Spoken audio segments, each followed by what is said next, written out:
Welcome to double seven media. నేను మీ Adinarayana. YSR Congress party అధికారంలో ఉన్నప్పుడు అప్పటి ముఖ్యమంత్రి వైఎస్ జగన్మోహన్ రెడ్డి ఆదాని దగ్గర విద్యుత్ కొనుగోలుకు సంబంధించి 1750 కోట్లు లంచం తీసుకున్నాడు అనే ప్రచారం ఇప్పుడు విస్తృతంగా సాగుతుంది. అమెరికాలో ఆదాని సంస్థలపై అభియోగాలు రావడంతో అక్కడ ఆయనపై కేసు నమోదు చేసినట్లు తెలుస్తుంది.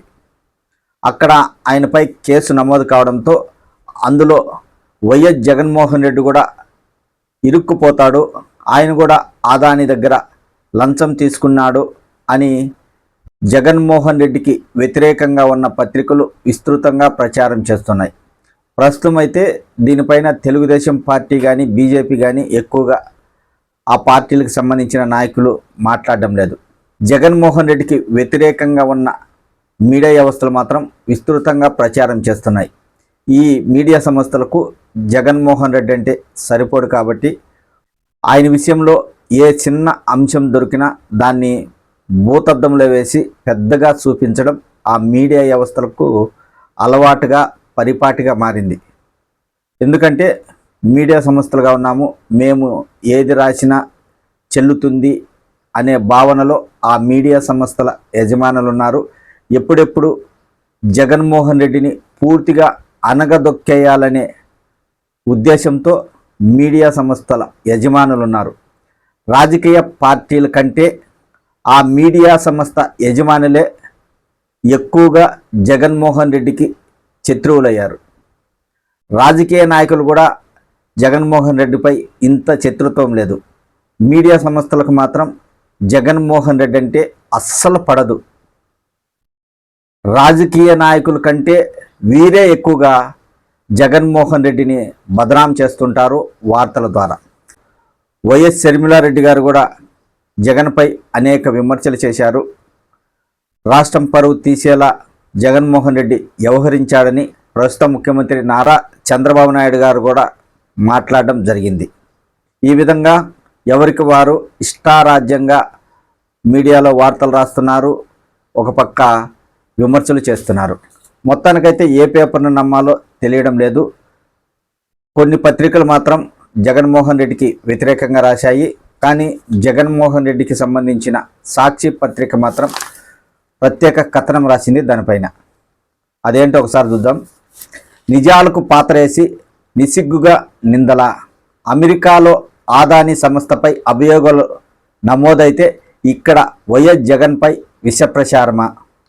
కేంద్ర ప్రభుత్వ రంగ సంస్థ సెకీతో గత ప్రభుత్వం ఒప్పందం, ఆదానితో రాష్ట్రానికి ఏం సంబంధం అంటూ సాక్షి పత్రిక రాయడం జరిగింది.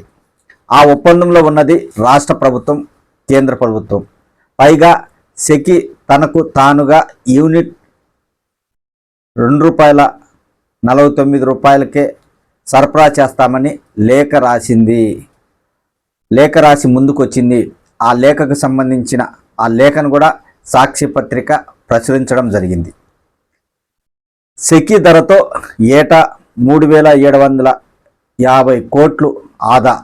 సెకీతో ఒప్పందం వల్ల ఇంటర్ స్టేట్ ట్రాన్స్మిషన్ ఛార్జీల నుంచి మినహాయింపు.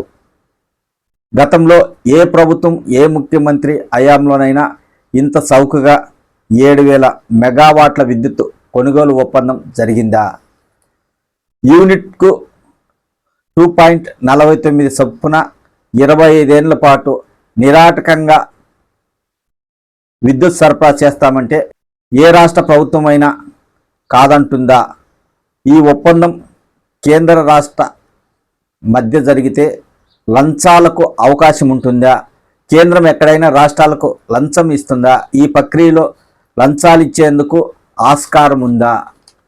విద్యుత్ కొనుగోలుకు సంబంధించిన విషయము కేంద్ర రాష్ట్ర ప్రభుత్వాల మధ్య జరిగితే ఇందులో ఆదానికి ఏం సంబంధం అంటే కంపెనీ సెకీ దీనికి సంబంధించి తక్కువ ధరకు విద్యుత్తు అందిస్తామని, అంటే తక్కువ ధరకు మీకు విద్యుత్తు అందిస్తాము, మీరు కొనుగోలు చేయండి అని సెకీ సంస్థ ఒక లేఖ రాసిన తర్వాత రాష్ట్ర ప్రభుత్వం అంగీకరించిందని సాక్షి పత్రిక రాయడం జరిగింది.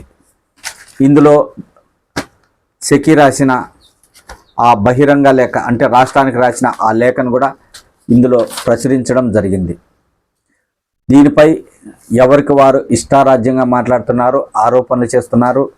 జగన్మోహన్ రెడ్డిని ఇరికించాలనే ఉద్దేశంతో ప్రచారాలు జరుగుతున్నాయి, విష ప్రచారాలు జరుగుతున్నాయి, అన్నీ జరుగుతున్నాయి. ప్రస్తుతం అయితే కూటమి ప్రభుత్వం ఏ అవకాశం వచ్చినా వైసీపీ నేతలను విడిచిపెట్టే ప్రసక్తి అయితే ఉండదు.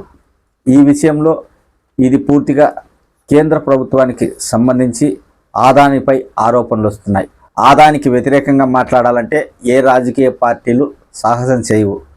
ఆదాని ప్రపంచంలోనే అతిపెద్ద కోటీశ్వరుల్లో ఒకడు ఆయన. అనేక సంస్థలను కొనుగోలు చేస్తూ ఉంటాడు, రాష్ట్రాలలో పెట్టుబడులు పెడుతుంటారు. అలాంటి ఆయనపై రాజకీయ పార్టీలు ఏం మాట్లాడవు. ఈ విషయంలో జగన్మోహన్ రెడ్డిని ఇరికించడానికి మాత్రమే చూస్తారు. మరి కొన్ని పత్రికలు ఒక విధంగా రాస్తున్నాయి, సాక్షి పత్రిక ఒక విధంగా రాస్తుంది. జనాలకు ఏమీ అర్థం కావడం లేదు. ఒక్కో పత్రిక ఒక్కొక్క విధంగా రాసుకుంటూ పోతుంది, ఒక్కొక్క రాజకీయ నాయకుడు ఒక్కొక్క విధంగా విమర్శలు చేస్తూ పోతున్నారు. మొత్తానికైతే ఏది నిజము ఏది అబద్ధం అనేది త్వరలో అయితే తేలుతుంది. మన రాష్ట్రంలో మాత్రం ఏ చిన్న విషయం జరిగినా జగన్మోహన్ రెడ్డి మీదకి నింద వేయడానికి వ్యతిరేక పార్టీలు కావచ్చు, వ్యతిరేక మీడియాలు కావచ్చు వెనక్కి తగ్గవు. రాష్ట్రం కానీ దేశంలో కానీ ఎక్కడ ఏ విషయం జరిగినా అది జగన్మోహన్ రెడ్డికి ఆపాదించడానికి అవి వెనకాడవు. ఆయన్ని ఇరికించడానికే ఎప్పుడూ వార్తలు రాస్తుంటాయి, ప్రయత్నాలు చేస్తూనే ఉంటారు. మరి రాబోయే రోజుల్లో ఈ విద్యుత్ కొనుగోలుకు సంబంధించి ఎలాంటి పరిణామాలు చోటు చేసుకుంటాయో చూడాలి.